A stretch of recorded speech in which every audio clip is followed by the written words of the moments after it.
රුණාරා ආයුර්වේද මධ්‍යස්ථානයේ ලොකු කුඩා සැමට ප්‍රතිකාර කරනවා. ඉතින් මං ගාව ඉන්නේ දුවෙක් සහ ඒ දුවගේ ආදරණීය පියා. ඇත්තටම හොඳයි ඔක්කොටම සුව කරනවා. ඇත්තට අපි එක්කෙනාට සෑන් හොඳයි දැන්. මං හිතුවෙත් නෑ හොඳයි වෙයි කියලා. තව ලෙඩ වෙලා ඉන්න ළමයිට කියන්නේ බෙල්ට් එක පුළුවන් තරම් ඉස්තර කරලා දාගන්න කියලා. විදේශගත වෙන තමයි මම බලාපොරොත්තු වෙමින් හිටියේ. මෙඩිකල් එකේ තමයි මම දැනගන්නේ මට මෙහෙම ප්‍රශ්නයක් තියෙනවා කියලා. මට අවුරුදු 13 වගේ ඉඳගෙන කොන්දේ අමාරු පොඩක් හුස්ම ගන්න අපහසුතා. වෙනදට වඩා මහන්සි වැඩක් කරාම ඇවිද්දාම පොඩි අපහසුතා තිබ්බා. අංශක 60කට එහා ගිහිල්ලා. කියන්නේ මම හිටියේ ඔපරේෂන් මට්ටමේ. කියන්නේ මම ඉන්න විදිහට හිතා ගන්න බෑ ඒ තරම් ලොකු ඇදයක් තියනවාද කියලා. මේක සිංහලෙන් කියන්නේ ඇද කොන්ද. අදට දවස් 21ක් වෙනවා. මට මේ විශේෂයෙන් සෑහෙන සුවයක් අවිලි. මම ගෙදර ඉන්නකොට හරි කල්පනා කරලා හිටියේ දැන් ටිකක් hina වෙලා ඉන්නවා. ඉතින් මම තෝදන එකත් ළඟට ඉල්ල ගන්නවා. කෑම කන්න. දැන් මං ගෙදර ගිහලා කොහොම කරගෙන එල්ල කෑම ටික. ඉතින් මේ වෛද්‍ය නෝනට පින් සිද්ධ වෙනවා මට කරපු මේ ප්‍රතිකාර. සල්ල එකක්ම කළා මගේ හිතවත් මිත්‍රයෙකුත් යම්කිසි අපහසුතාවයකට පත් වුණ නිසා පුතාලා කිව්වා පොඩ්ඩක් ප්‍රමාද කරමු කියලා. ඉතින් ඒ වේදනාව අඩු වෙන්නේ නැති නිසා ඒ ඉන්න අතරතුර තමයි පුතාගේ යාළුවෙක් කිව්වේ මේ ස්ථානයේ එයා මේ ස්ථානයේ බෙහෙත් අරගෙන සුව වෙලා තියෙනවා. එයා පුතාට කියලා තියෙනවා තාත්තව එක්කයි යන්නේ. එතන හොඳයි කියලා.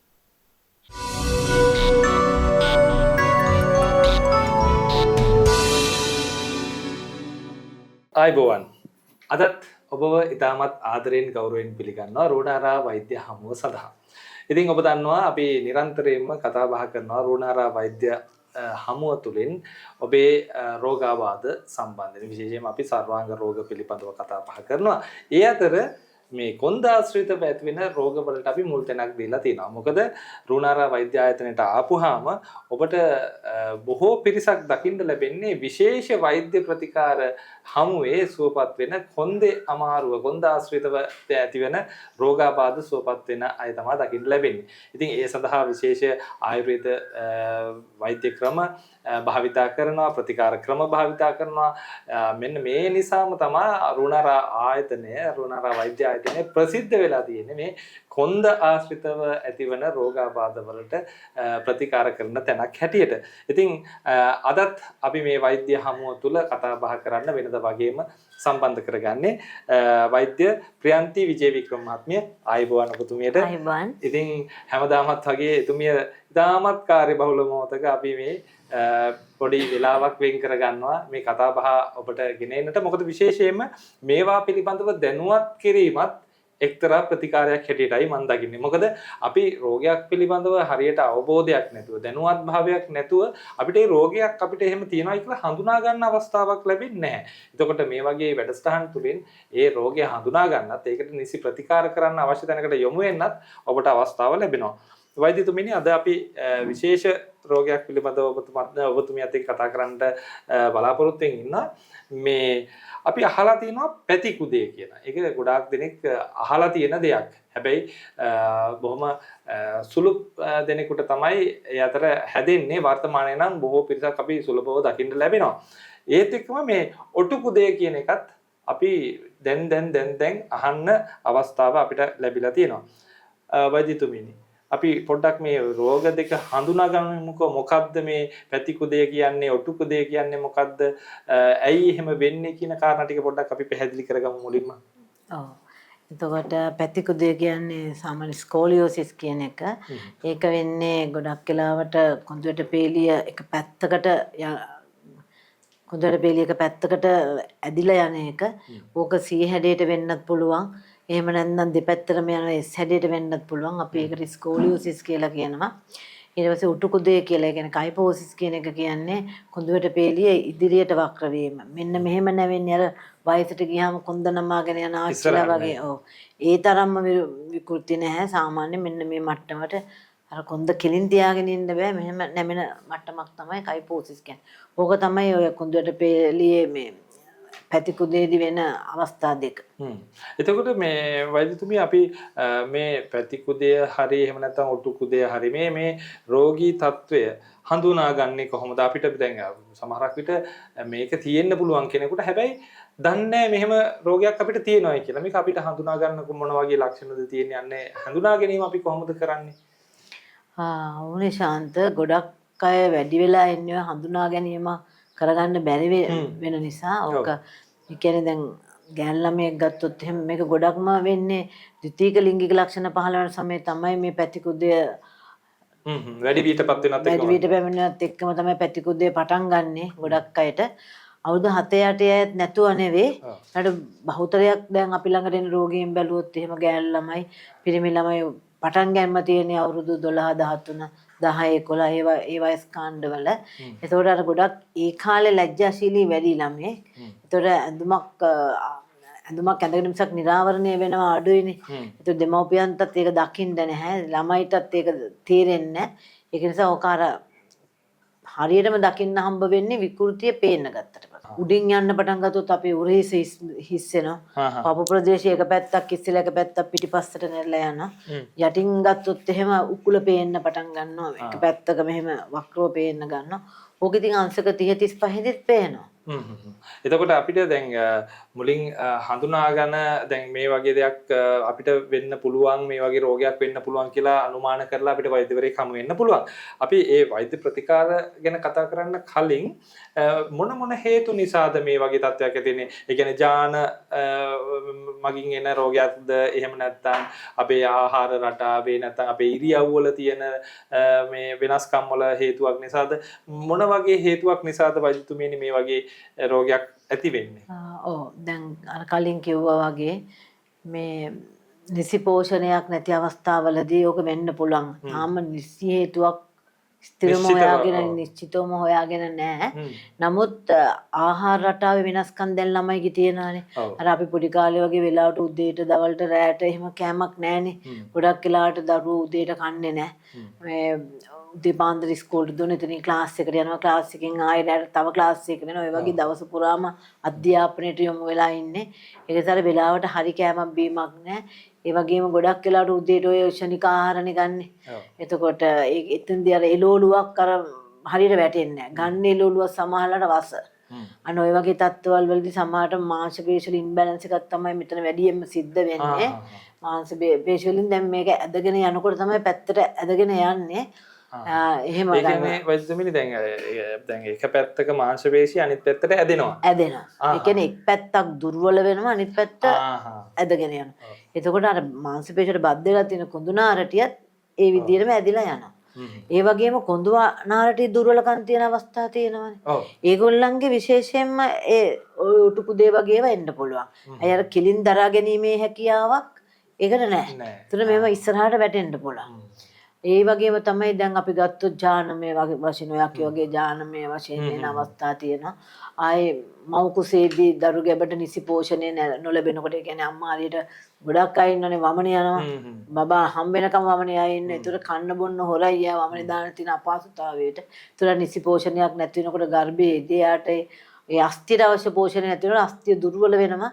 එතකොට අර උපදිනකොටම සමහර අයගේ ඔය ඇදගතිය තියෙන අවස්ථා තියෙනවා. ආයි මහල් දැන් තරුණ වයස ගිහිල්ලා වයසට යනකොට අපි මැදි වයසට වගේ යනකොට ගොඩක් අයට එනවා අර අස්ථි දුර්වලකම නිසා. අපි කියමු ඔස්ටියෝපොරොසිස් පේෂන්ට් කෙනෙක් ගත්තොත් එයාගෙත් වැඩිම තියෙන ඔටුකුදේ තමයි. ඒ වගේ ඔය ආකාර කීපේ තමයි ඉතින් තියෙන්නේ. ඒ කියන්නේ අර කුඩා වයසේදී ඇති වෙනවා නම් යම් ඒ කියන්නේ මෙන්න මේ හේතුව කියලා නිශ්චිතව කියන්න බෑ. නමුත් හේතු ගණනාවක් වෙන්න පුළුවන්. දැන් වයසට වගේ යනකොට අර ඒ තියෙන ශක්තිය හීනකම එතකොට මේ මාංශ පේශි වල තියෙන දුර්වලතා ඒ වගේ හේතු ගණනාවක් ඒත් වෙන්න පුළුවන්.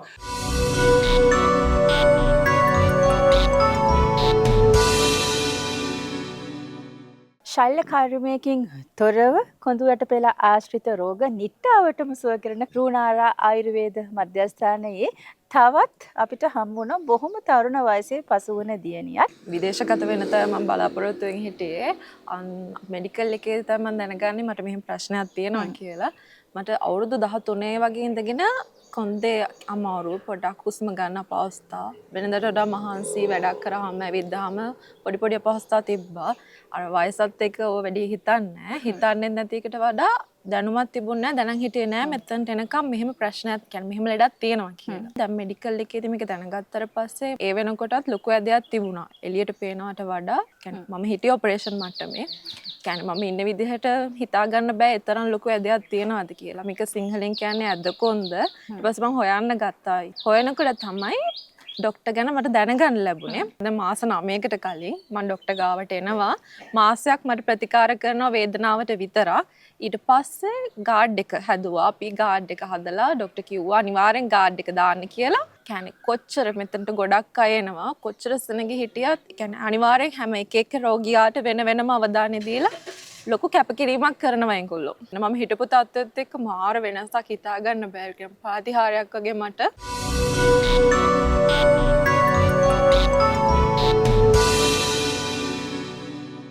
වෛද්‍යතුමනි දැන් මෙවැනි රෝගයක් හඳුනාගත්තට පස්සේ රෝණාරා ආයතනයේ මොන වගේ ප්‍රතිකාර ක්‍රමයක්ද තියෙන්නේ කොහොමද මේ කටයුතු සිද්ධ වෙන්නේ කියන එකත් අපි පැහැදිලි කරගමු. අපි දැන් අපේ ආයතනයේට දරුවෙක් આવොත් අපි ඉස්සලාම මම වර්තමාන ඇඟ බලලා තමයි බෙහෙත් කරන්නේ. കാരണം මට අවුරුද්දක් දෙකක් ගිය පරණ එක්ස්රේ අරගෙන ආවොත් බෙහෙත් කරන්න අමාරුයි. මොකද දැන් මම හැම වෙලේම බලන්නේ දැන් මෙයාගේ ඇඟේ තත්ත්වය කොහොමද? අන්න ඒ දැන් අංශක දැන් කීයටද ගිහින් තියෙන්නේ? දැන් පිටලා තියෙන ආකාරය. ওই විදිහට තමයි අපි බෙහෙත් කරන්න පටන් ගන්න. එතකොට අපි එක්ස්රේ පරීක්ෂාව කරනවා. මෙන්න මේ වගේ මේ වගේ හෝස් පයින් එකක් ගන්න ඕනේ. දැන් මෙතන ඒ කියන්නේ බෙල්ලේ ඉඳලා මේ කොඳුරට peeriය මං කියවනේ කැෂරිකාව බෙල්ලේ ඉඳලා උකුල දක්වා කියලා. අපි උකුලටත් යටින් බලන්න ඕනේ. ඒ කියන්නේ මේ දෙක සමානද? මේ කකුලනේ අපේ. එතන මේ දෙක සමානද කියලා බලන්න ඕනේ. මේ දෙක සමානද කියලා බලන්න ඕනේ. එතකොට දැන් මේ උඩට ගිහිල්ලානේ. එතකොට අපි ප්‍රතිකාර කරන විදිය වෙනස්. දැන් මේ උඩට ගිහිල්ලා තියෙන්නේ ඇයි? ඒකනේ අපි අයින් කරන්න ඕනේ. එතකොට මේ කරන විදිය වෙනස් නේ. එතකොට දැන් මේ එක උරයිසක් ඉස්සිලා තියෙනවා නම් අපි ඒක බලන්න. මම ඔයාලට කිව්වා වගේ C හැඩයට දරුවෙක් තමයි මේ සී හැඩය නේද? සී හැඩයට. ඒ කියන්නේ දැන් මෙයාගේ ඔය කොච්චර විතරද අංශක කීයක් විතරද? දැන් මෙයාගේ අංශක 50 පැනලා. පැනලා. දැන් මෙයාගේ ලොකු විකෘති. ඒ කියන්නේ මේ ටික ඉස්සිලාම පේනවා. දැන් මේ පැත්තට ගියා විතරක් නෙවෙයි මෙහෙම ඉස්සිලත් පේනවා. මේ ඉන වෙන පේනනේ මේ ඉන වෙනම පේනවා. කියන්නේ හරියට ගත්තොත් මෙන්න මෙහෙම වගේ තියෙනවා. එතකොට දැන් මෙන්න මේ ආකාරයට මේ දරුවෙක් ආවා කියන්නේ එතකොට මම ලේසි මට කරන්න මේ පිහිටලා තියෙන. එතකොට වර්තමානයේ මේ දරුවගේ ඇඟේ හැඩය තමයි මම බලන්නේ. මම ඔයාලට තව එකක් පෙන්නන්න. ඔව්. S හකුරට ගිය එක. මේ දරුවා ගොඩක් වැඩි. උඩිනුත් ගොඩක් ගිහින් තියෙනවා, යටිනුත් ගොඩක් ගිහින්. මේවා අපිට 100ක් ගන්න අමාරුයි. හැබැයි නොපෙනෙන මට්ටමට අපි දැන් මෙයාගේ සෑහෙනකට අඩු කරපු දුවෙක් මේ. එතකොට දැන් මේ දුවගේ ඔයාලට පේනද මේ උකුල? දැන් අර උකුලයි මේ උකුලයි අතර වෙනස බලන්න. දැන් මේක නිකන් පුංචි කෑල්ලක්. මේක ලොකුවට. ඒ කියන්නේ මේක සම්පූර්ණයෙන්ම මේක හැඩ වෙලා. හැඩ වෙලා. එතකොට අපි මේවා ඔක්කොම මෙහෙම හරි ගස්ස ගන්න ඕනනේ. සම්පූර්ණ ඇඟම ඇම්බරිලා තියෙන්නේ නේද? ඇම්බරිලා වගේ. ඒ කියන්නේ මෙන්න මෙහෙම ගිහිල්ලා උඩිනොත් ගිහිල්ලා. එතකොට එයාගේ දැන් මේ පැත්ත මෙහෙම යනකොට මේ පැත්ත උඩින් ඉස්සිලා.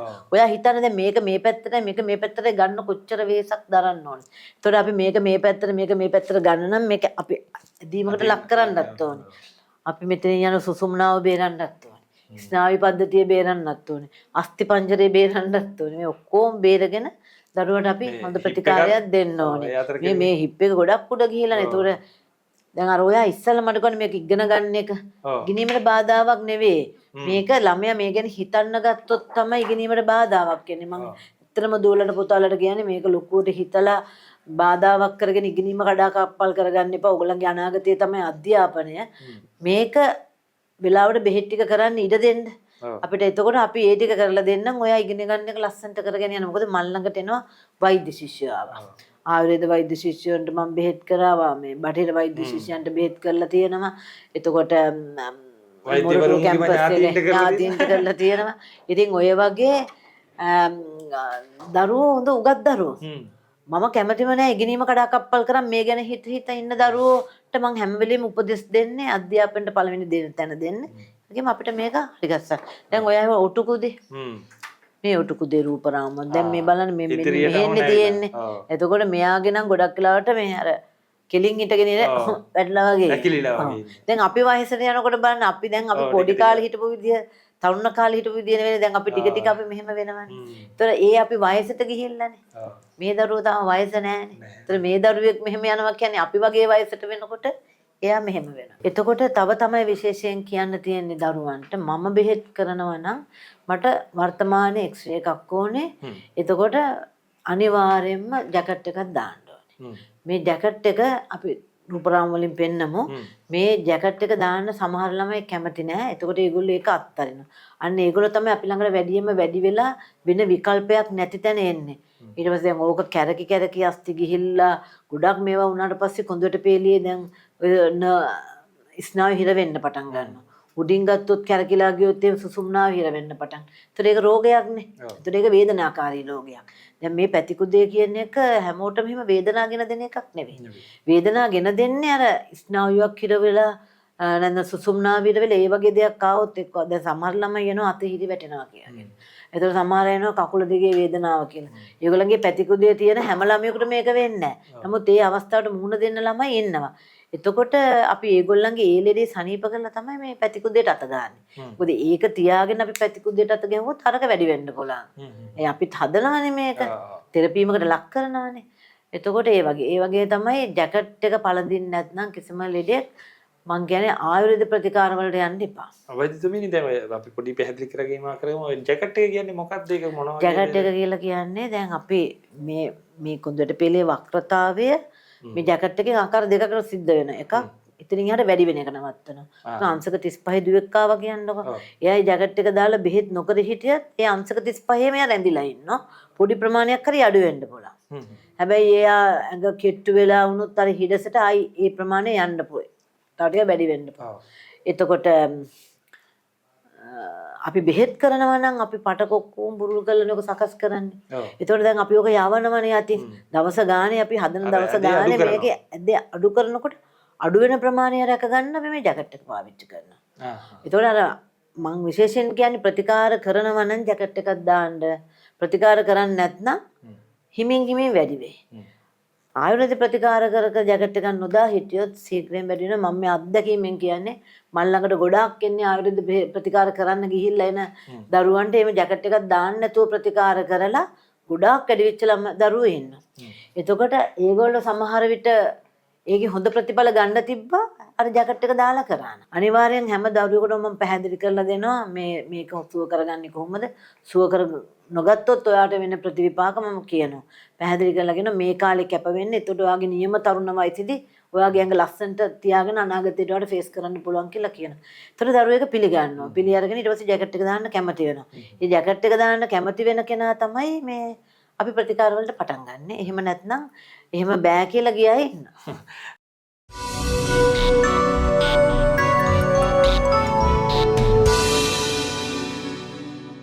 කොහෙන්ද ආවේ ඔබතුමා? පුත්තලෙම ඉඳලා. කොහොමද වෛද්‍යතුමිය ගැන දැනගන්න ලැබුණේ? අපි ෆෝන් එකෙන් දැකලා තමයි අපිට කතා කරලා ආවේ. ඊට පස්සේ බේත් කිරුවේ. සමහර වෙලාවට මේ දුරකථනයෙන් බලනකොට ඒ තරම් විශ්වාසයකුත් හිතේ ගොඩ නැගෙන්නේ නැති ඇති නේද? ආවට පස්සේ වෛද්‍යතුමිය ගැන විශ්වාසයක් ගොඩ නැගුණා.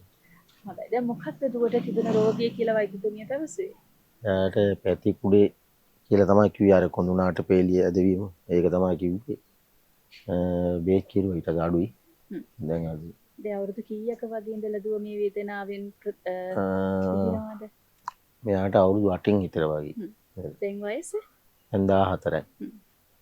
එතකොට මේ වසර ගාන පුරාවටම මේ දුවට නොයෙක් ප්‍රතිකාර කරන්නේ නැති නොයෙක් තැන්වල නේද? ඔව් කෙරුවා.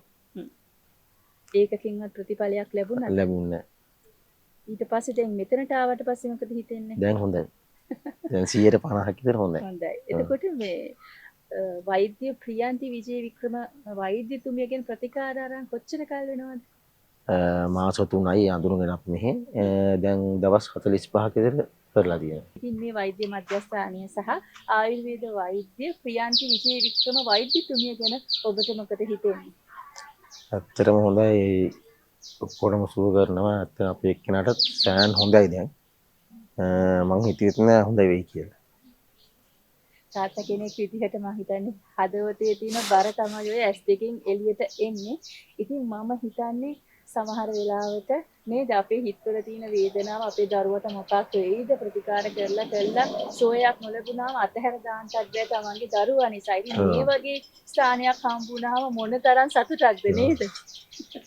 හොඳ එහෙනම් තවත් ඔබ වෙහෙස කරන්නේ නැහැ. අපි ඔබටත් කියන්නේ ඔබේ දරුවාට යම්කිසි රෝගයක් තිබෙනවා නම් කොන්ද ආශ්‍රිතව ඔබ මානසිකව වැටෙන්නට එපා. ඔබේ දරුවාගේ රෝගිය සම්බන්ධයෙන් හොඳට දැනුවත් වෙලා වෛද්‍යතුමිය මුණ ගැසෙන්න අපි ඔබට ආරාධනා කරනවා. බොහොම ස්තුතියි අපිට කතා මම කරන්න. තව ලෙඩ වෙලා ඉන්න ළමයිට කියන්නේ මේ බෙල්ට් එක පුළුවන් තරම් ඒක කරලා දාගන්න කියලා.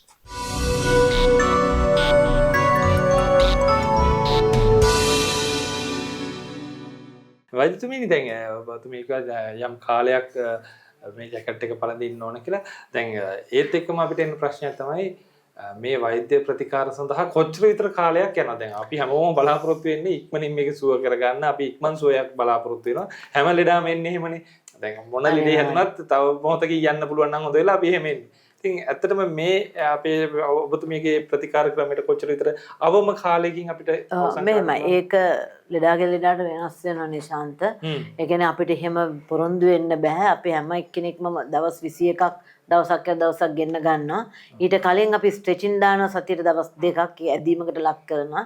ඊට පස්සේ අපි බුරුළු කරලා හදන්න පටන් ගන්න තැන ඉඳලා දවස් 21ක් වගේ දවසක් කරන ඒ කාලය තුල සෑහෙන මට්ටමකට අඩු වෙනවා. අපිට එක්ස්රේ වරින් වර ගන්න හොඳ නැති නිසා අපි ගෙදර අයටම කියනවා අපි ගන්නෑ මං ගන්න විදිය කියලා දෙනවා ෆොටෝ ගන්න කියලා. ඒතර මෙන්න මේ කර්ව් එක තියෙන්නේ. ඒ කර්ව් එක අඩු වෙන හැටි දැන් අත් දෙක දෙපැත්තට තියලා ගත්තාම මෙතනින් හිස්ට. ඒක හොඳටම පේනවා වෙනස් වෙන එක. ඒ දවස් 21 තුලදී ඒ වගේ වෙනස්කම් ටික එනවා. දැන් ඉස්සිලා තියෙන ඒවා ඉස්සිලා නෑ කියනවා. ඒ වගේ එනවා. හැබැයි සුව කරනවා කියන එක නම් දවස් 21කින් කරනවා කියන්නේ බොරුවක්. එහෙම කරන්න අමාරුයි. යම් මට්ටමකට අපි දවස් 21කින් අරන් දෙන. එතනින් එහාට යා එන්න ඕනේ සතියට දවස් 2යි. ඒ කියන්නේ අපි කරන කාලය දික් කරනවා. සතියට දවස් 2යි, ඊට පස්සේ සතිය මාසෙකට දවස් 3යි, ඊට පස්සේ මාසෙකට 1යි ඔය වගේ තමයි යන්නේ. ඕක සුව කරන වේගය ඩිපෙන්ඩ් වෙන්නේ දරුවා මත. අපිට මෙතනට ඇවිල්ලා ජැකට් එක දානවා කියලා ගිහිල්ලා ගෙදර ගිහිල්ලා ජැකට් එක ගැලෙවුවොත් අපිව රවට්ටන්න ගියොත් එයා රැවටෙනවම තමයි. අපේ නමට හානියක් වෙනවා. එයාගේ ශරීරයට හානියක් වෙනවා. ඒක නිසා මම කියන්නේ අපි පුනා කියන්නේ ඒගොල්ලෝ ජැකට් එක ගලවන නිසා අපිට හොඳට තේරෙනවා. දැන් මේ අඩුවිච්ච ළමයාගේ හිටපු ගමන් ආයේ මේක පේන්න ගන්න ඇයි කියනකොට අපි දන්නවා ජැකට් එක දාලා නැහැ. එහෙම නැත්නම් ජැකට් එකේ වෙනස් වීමක්. මොකද අපි තද කරලා යවලා එන හිස්තන අපි පුරවනවා. මේ ජැකට් එකේම ඇතුලෙන් අපි ආයේ ලෙද කැල්ලක් දාලා පුරවනවා. වෙනම පුරවන්න ඕනේ. එහෙම නැතුව අර යවන ටිකට හිස්තන තිබ්බොත් ආයෙ අර ගතන්ට වෙනවනේ. මේ හදන කාලය තුල ඕක වෙනවම තමයි. ඒ නිසා අපි ඕක පුරව දෙනවා. ওই පුරවනකොට සමහරට රිදෙනවා. ඒතර ඒගොල්ලෝ රැයට දාන්නේ. ඒක වෙනවා. ඉතින් අපි පුරවන එකේ සීමාවක් තියෙනවා. සීමාව පැන්න ගමන් අපි අලුත් ජැකට් එකට යනවා. එහෙම නැත්නම් මේ සම්පූර්ණ ඒවා අයින් කරලා පොඩි කරලා ජැකට් එක හදලා දෙන්න කියලා කියනවා. අපි අලුත් ජැකට් එකට යන්නේ දරුවා මහත් වුණොත් හරි මේ උස ගියොත්. අනිවාර්යෙන් ඒකේ මෙෂර්මන්ට් වෙනස් වෙනවනේ. ඒකට යනවා. නැත්නම් අපි පුරව ගොඩක් කල් පාවිච්චි කරනවා. ඔව්. වෛද්‍යතුමිය මේ දැන් යම් කෙනෙක් දැන් අපි ගොඩාක් කරන්නේ දවස් දෙකක් තුනක් වෙලා ඉක්මන් ප්‍රතිකාර මම ඉස්සෙල්ලත් කියවනේ මේකේ ප්‍රතිඵලයක් බලාපොරොත්තු වෙනවා. එහෙම නෑ වගේ චම් මගින් නතර කරලා දානවා. ඒ වගේ අවස්ථාවක් උදා වුණොත් මොකද වෙන්නේ ඇත්තටම? මං කියන්නේ මගෙන් නතර කරත් කමන්නේ ජැකට් එක ගලවන්න එපා. එන්න බෑ කියලා හිතෙනවා නම් නතර වුණත් කමන්නේ ජැකට් එක ගැලෙවුවොත් වැඩි වෙනවම තමයි. ඉතින් මගෙන් නතර වෙන එක්කෙනා කොහෙන් හරි බේත් කරන්න යනව නම් මං හරි කැමතියි. ඔව්. ඒ කියන්නේ ප්‍රතිකාරය නැමැත්තොත් පව්. ඒ කියන්නේ ඒක වැඩිවීමක් මිසක් අඩුවීමක් වෙන්නේ නැහැනේ. මගෙන් නතර වුණා. ඒතර මං කියන්නේ කොහේ හරි ගිහිල්ලා ප්‍රතිකාරයක් කරන්න නැත්නම් ජැකට් එක ගලවන්න නැතුව ඇවිල්ලා අපිට වරින් වර ඇවිල්ලා පෙන්නන්න. ඒතකොට අපි ජැකට් එක කුඩා කරලා හරි ඒ විදිහට හදලා දෙන්නම් කියලා. ඒ ඇරෙන් ඉතින් සමහර ළමයි ඉතින් මගින් නවතිනා ඉන්නද ගොඩාක් ළමයි නවතින ඒ ලෙවල් වලට. එතකොට මම ඒකට chance දීලා තියෙන ඒ ලෙවල් ඉවරලා ඕගොල්ලෝ එන්නේ එතකන් ජැකට් එක දාන්න කියලා. අපි පත්තුවක් හදනවා පෝෂණ පත්තුවක්. එතකොට මේ පෝෂණ පත්තුවර වල වගේ පැත්තට ගෑවහම මාංශපේශි මේ පැත්තට ටික ටික අදිනවා. ඒ දැන් ගොඩක් දරුවෝ ඒ පෝෂණ පත්තු දෙකක් තියෙනවා. ඒ දෙක මික්ස් කරලා ගන්න ඕනේ. ගෑවුවාම අර වල වගේ එක නැත. ඒතර ඔය ඒ ලෙවල් කරනවා ඕ ලෙවල් කරනවා ඉතින් අපි කියන මේ ටික ගෙදර කරගන්න ඔගොල්ලෝ ආයේ එක්සෑම් ඉවර වෙලා අපි ළඟට එන්න කියලා කියනවා. ඔව් වෛද්‍යතුමිය දැන් ගොඩාක් දෙනෙකුට මේ මම මේ අවසන් කරන්න බලාපොරොත්තුත් එක ඔබතුමියන් අහන්නේ මේ දැන් මේක රෝග තත්ත්වයක් එක්ක ගොඩාක් දෙනෙක් මානසිකව වැටෙනවා. දැන් ඇත්තටම මේ වගේ මම දැකලා තිනවා මේ ස්ථානෙට පවා එන්නේ මේ කාන්තා, ඒ කියන්නේ ගැහැණු දරුවන් එන්නේ. ඒ අය ගොඩාක් මානසිකව වැටෙනවා මේකේ තමන්ගේ ඉදිරි අධ්‍යාපන කටයුතු, ඊට පස්සේ කට්ටියගේ විවාහ ජීවිතය, ඊට පස්සේ හැම කාන්තාවක්ගේම සිහිනයක් තියෙන අම්මා කෙනෙක් වෙන්න මේවට බලපානවා මේවා. මේ වගේ කෙනෙකුට වෛද්‍යතුමිය දෙන්න තියෙන උපදේශය මොකක්ද? ඔව් ඒ කියන්නේ ලෝවා කිව්වා වගේ එක දරුවෙක් ගොඩාක් ස්ට්‍රෙස් ඇවිල්ලා යා සියදිවි නසා ගන්න ගියා කියලා කිව්ව එක අම්මා කෙනෙක්. අපි තාමත් යාර ප්‍රතිකාර කරන එයාගේ මනස හදන්න මට සෑහෙන දවසක් ගියා. මම සෑහෙන පරිස්සමෙන් එයාව හැන්ඩල් කරගෙන ගියා. ඇත්තට මේ දරුවට මම පැහැදිලි කරලා කිව්ව පුතේ ඔයාගේ තියෙන චුට්ටක් ගිහිල්ලා කියලා මම මේ බරපතල එක්සිටික් යට පෙන්නවා. එතනම අංශක 35ක් විතර ගිය දුවෙක්. මම ඔයාගේ චුට්ටයි අයියෝ මෙච්චර මේකට ලත වෙන්නේ. මේක මම සනීප කරලා දෙනවා කියලා වඩ පොරොන්දු වුණානේ. ඇත්තටම අඩුයි නිශාන්ත. ගොඩක් අඩුයි ඒ දුවගේ. දැන් එයා හරි සතුටින් ඉන්නවා. ඉතින් දැන් එයාගේ ජැකට් එකත් අපිට වෙනස් කරන්න වෙලා තියෙනවා. මොකද ඒ තරම් හැඩේ වෙනස් වෙලා එයාගේ. ඉතින් ඒ වගේ අය ඉන්නවා. ඒ වගේම දැන් ඔයා වුණේ දරුපල. ඒක නම් ප්‍රශ්නයක් කරගන්න මෙපා. ඒක එහෙම ලොකුවට බලපාන්නේ. ඒක බලපාන්නේ අර මේක සම්පූර්ණයෙන්ම කැරකිලා යන කෙනෙකුට විතරයි. එහෙම අය අඩුයි. අතලොස්සයි ඉන්නේ. නෑ එහෙම නැත්නම් එහෙම ප්‍රශ්නිකුත් නෑ. විවාහයට ඉතින් බලපාන්නේ අර එයා තෝරගන්න සැමියා තමයි. ඉතින් සමහර අය ඉන්න දැන් මම එකක් කරා ඇත්තම කියන්න කනගාටුයි. එයා දැනගෙන හිටියේ නැහැ මේ පිරිමි ළමයා මෙයාගේ කොන්දේ ඇදයක් තියෙනවා කියලා. විවාහයෙන් පස්සේ දැනගත්තේ දාලා ගියා. ඒ වගේ ඒවා එනවා. ඉතින් මං කියන්නේ ඒ දේවල් වලට ෆේස් කරන්න නම් ඔයා මුලදී දැනගත්තු ගමන්ම බෙහෙත් කරන්න කියලා. මානසිකව වැටෙන්න එපා. අම්මලාට කියන්නේ මානසිකව වැටෙන්න එපා. මේවට දැන් ප්‍රතිකාර තියෙනවා. ඒක නිසා ප්‍රතිකාර තියෙනවා. හරි ප්‍රතිකාරය හරි විදිහට කරොත් මේ අපිට ඇගේ විකෘතිභාවය නැති කරගන්න පුළුවන්. ඒක නිසා මානසිකව වැටෙන්න එපා. ඒ වගේම තමයි කුඩා වයසේදී ඒක දැක්කොත් ඒක වහම ඒක වෛද්‍යවරයෙකුට පෙන්නලා නිසි තැනකට ගිහිල්ලා ඒ කරන හරියට කරන තැනක් හොයාගෙන ගිහිල්ලා ඒකට ප්‍රතිකාර කරන්න ඕනේ. අනිත් එක මං ඉස්සල්ලා කිව්වා වගේ දැනුත් කියන්නේ ප්‍රතිකාර කරනවා නම් විශේෂයෙන් ආයුර්වේද ප්‍රතිකාර කරනවා නම් ජැකට් එකක් දාන්න ඕනේ. දැන් බටහිර වෙදකමේ ප්‍රතිකාරයක් නැහැ. ෆිසියෝതെරපිනේ. ඒත් ඒගොල්ලෝ ජැකට් එක දාන්න කියන්නේ. ඒතර ඇයිද මේ ජැකට් එක මේ විශේෂඥ වෛද්‍යවරු නිර්දේශ කරන්නේ? ජැකට් එකක් අවශ්‍ය නිසා. ඒතර ජැකට් එකේ වැඩි වෙන්නේ නැහැ කියන එක දන්න නිසා. ඉතින් විශේෂඥ වෛද්‍යවරු මේ නිර්දේශ කරන ජැකට් එකවත් ළමයි දාන්නේ. මං කියන්නේ එහෙම වෙන්න එපා. මේක වළක්ව ගන්න පුළුවන්. මේක හොඳ කරගන්න පුළුවන්. මේ මානසිකව වැටෙන්න එපා. තමන්ගේ අධ්‍යාපන කටයුතු කරගෙන යන්න, රැකිරක්ෂා හොඳට කරගෙන යන්න. එහෙම ප්‍රශ්නයක් නැහැ. ඔව්. ඇත්තටම මේ වචන ටිකම ඇති. වෙන මොකවත් නෙවෙයි. මොකද මෙවැනි රෝග ඇති වෙලා රෝගයෙන් පීඩා විඳිනවට වැඩිය සමහරක් වෙලාවට මානසිකව පීඩාවටපත් වෙනවා. විශේෂයෙන් ගැහැණු දරුවන්, පිරිමි දරුවනුත් එහෙම තමයි. ඉතින් දැන් එහෙම බය වෙන්න අවශ්‍ය නැහැ. රුණාරා වෛද්‍ය ආයතනයේ ඔබට සහතිකයක් දීලා තියෙනවා. ඔබ 100%ක් නැති වුණත් ඔබට ඒ ඇදයක් පෙනෙන්නේ නැති තැනට පත් කරලා දෙන්න, ජීවිතය සාර්ථක කරගන්න, කිසිම ගැටලුවක් ඇති වෙන්නේ නැතුව, ඒ කියන්නේ ළමයි ලපටි එක්ක බොහොම සතුටින් ජීවිතය ගත කරන්න අවශ්‍ය නිරෝගීභාවය ලබා දෙන්න රුණාරා ආයතනයේ සූදානම්ින් ඉන්න. ඉතින් මම අවසන් කරන්නේ එක දෙයක් මට කියන්න තියෙනවා. මේ නිශාන්ත අම්මලාට මං කියන්නේ තමන්ගේ දරුවයි කොන්ද ඇද නැති වුණාට කමක් නැහැ. ඇදයක් තියනවද කියලා වරින් වර චෙක් කරලා බලන්න. මොකද කොයි මොහොතේ කොයි වෙලේ පටන් ගන්නීද කියන්න දන්නේ නැති නිසා. මොකද අපි ළඟට ඇවිල්ලා තියෙන අවුරුදු 7 පටන් ගත්තා අය, අවුරුදු 9 පටන් ගත්තා අය, අවුරුදු 16 20 අවුරුදු 23 25 පටන් ගත්තා අයත් ඉන්නවා. ඒතර අපිට අර වයසත් එක්ක මේක වැඩෙන්නේ මෙතනින් යට වැඩෙන්නේ නැහැ කියන එක කියන්න බෑ. ඒක දැන් අපි අත්දැකීමෙන් දන්න නිසා අපි ළඟට එන රෝගීන් එක්ක.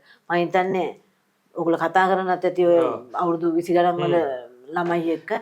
එතකොට එහෙම තියෙන නිසා හැම වෙලේම මේ දරුවා කෙරේ අවධානයෙන් ඉන්න ගෑනු හෝ පිරිමි හරි කමක් නැහැ. ඕනම දරුවෙක් කෙරේ චුට්ටක් බලන්න. වියදම් යන දෙයක් නෙවෙයිනේ. කාමෙන් ළඟට ගිහිල්ලා කොන්ද ඇද්දද කියලා කිලින් හිටන් ඉන්න කියලා බලන්න. ආයෙ චුට්ටක් ඉස්සරහට මේ වක්‍ර වෙන්න. වක්‍ර වෙනකොට හොඳට පේනවා කොන්දට පෙළි හෙට මෙහෙට වෙලා තියෙනවනේ. තමුන්ට බෑ කියලා හිතනවනම් තමන්ගේ පවුලේ වෛද්‍යවරු ඉන්නවනේ. ඒවා පවුලේ වෛද්‍යවරට ගිහින් පෙන්නන්න මේ ડોක්ටර් මේක චුට්ටක් මට බලලා කියන්නේ දෙයක් තියෙනවා. පොඩි හරියදයක් තියෙනවා නම් අනිවාර්යෙන් එක්ස්රේ ගන්න ඕනේ. පොඩි හරියදයක් තියෙනවා. එතකොට ඒක තුලින් තීරණය කරන්න පුළුවන් මෙයාට. දැන් සමහර ළමයි එනවා අංශක 5 10 ළම බෙහෙත් කරන්නේ. මම ජැකට් එක විතරයි දාන්න කියන්නේ. ඔය ජැකට් එකෙන් අඩුවේ පුතේ මේක දාගෙන ඉන්න. හැබැයි දාන් ඉන්න ඕනේ. හිර කරලා දාගෙන. අර වැඩේ තියෙන අපි ප්‍රතිකාර නොකර ඒක විතරක් කිව්වොත් ළමයි ඒක හරියට කෙරෙන්නේ නැහැ. අපිට බයි හරි දානවනේ. ඔව්. ඉතින් අර ප්‍රතිකාර කිරීමේ වටිනාකම තියෙන්නේ ඒකයි. නැත්නම් ඕක ගෙදර ගිහිල්ලා අර හදනවා හා කියලා රැට එහෙම ගලවනවා. ඔව්. ඇත්තටම දැන් වෛද්‍යතුමිය ඒ ගැන ඔබට සිහිපත් කරන්නේ විශේෂයෙන්ම මේ රෝගේ ඇතිවෙන හේතුව හරියටම මෙන්න මේකයි කියලා කියන්න බෑ. ඒක කොයි මොහොතේ මොන හේතුව නිසා ඇති වෙනවද කියන්න බෑ. හැබැයි ඔබට පැතිකුදේ එහෙම නැත්නම් ඔටුකුදේ ඇති වෙන්න පුළුවන්. ඒ නිසා නිරන්තර අවධානයෙන් ඉන්න විශේෂයෙන් කුඩා දරුවන් පිළිබඳව දෙමව්පියෝ මේ තමන්ගේ දරුවට මෙවැනි තත්වයක් ඇති වෙනවද කියන කාරණාව. ඉතින් අද අපි සමුගන්නේ දැන් ඉස්සර රුණාරා එතන තිබුණේ බංගලාවත්තේ කඩවත බංගලාවත්තේ කිරිල්වල පැත්තේ තිබුණේ. දැන් ඔන්න ඔබගේ වඩාත් පහසුව සහ සේවා පුළුල් කරමින් අංක 354න් 4 රාජසිංහ මාවත 3 වන පටුමඟ ඉහළ කරගහමුණ කඩවත කියන ස්ථානයට ඇවිල්ලා තියෙනවා. ඔබට පුළුවන් සියලු ප්‍රතිකාර මේ ස්ථානයේ ලබා ගන්න එකම වහලක් යටින් 0.77 150 32 38 කියන දුරකථන අංකයට හරි 0.71 207 42 55 කියන දුරකථන අංක වලට ශනික අමතුම් අංක වලට කතා කරලා ඔබට දිනයක් වෙලාවක් වෙන් කර ගන්න පුළුවන්. ඒත් එකම 0.112 996 100 කියන අංකයට කතා කරලත් ඔබට මේ තොරතුරු දැනගන්න පුළුවන්. දිනයක් වෙලාවක් වෙන් කරගෙන වෛද්‍යතුමිය හමු වෙන්න හැකියාව තියෙනවා. ඉතින් අපේ මේ වීඩියෝ එකේ පහලින් ඔබට දැක බලා ගන්න පුළුවන් ඒ අංක සහ ලිපිනේ. ඒත් එක්කම අපි මේ වැඩසටහන අතරතුර ඔබ දැන් නරඹන්නේ නැති විවිධ රෝග නිසා සුවපත් භාවයට පත්වෙච්ච අය දක්වන අදහස් මේවත් ඔබ නිරන්තරයෙන්ම බලලා ඔබට අදහසක් ගන්න, ඔබේ ජීවිතය සුවපත් කරගන්න, ඔබේ පවුලේ සමාජිකයන්ගේ දරුවන්ගේ ජීවිතය නිරෝගීමත් කරගන්න, නිරෝගීමත් කරලා දෙන්න ඔබට වගකීමක් තියෙනවා විශේෂයෙන් දෙමව්පියෝ හැටියට, වැඩිහිටියෝ හැටියට. ඒ ගැන ඔබගේ මතකයේ තබා ගන්න කියන කාරණාවත් මතක් කරමින් ඉතින් මේ වෙලාව වෙන් කරලා දුන්න අපේ වෛද්‍ය ප්‍රියන්ති විජේ වික්‍රම මහත්මියට බෙහෙවින්ම ස්තුතියි. නිරෝගී චිරජීවනය ප්‍රාර්ථනා කරනවා. ඉතින් මේ සත්කාර්ය තවදුරටත් කරන්න ශක්ති ධෛර්යය ලැබේවා, ආයුෂ බොහෝ වේවා කියලා ප්‍රාර්ථනා කරනවා ඔබතුමියට. ඔබටත් එසේම වේවා කියලා අපි නරඹන නිරන්තරයෙන්ම රුණාරා වෛද්‍ය හමු නරඹන ඔබටත් නිරෝගී බව ප්‍රාර්ථනා කරමින් අදට සමගින යනවා. ආයුෂ බොහෝ වේවා.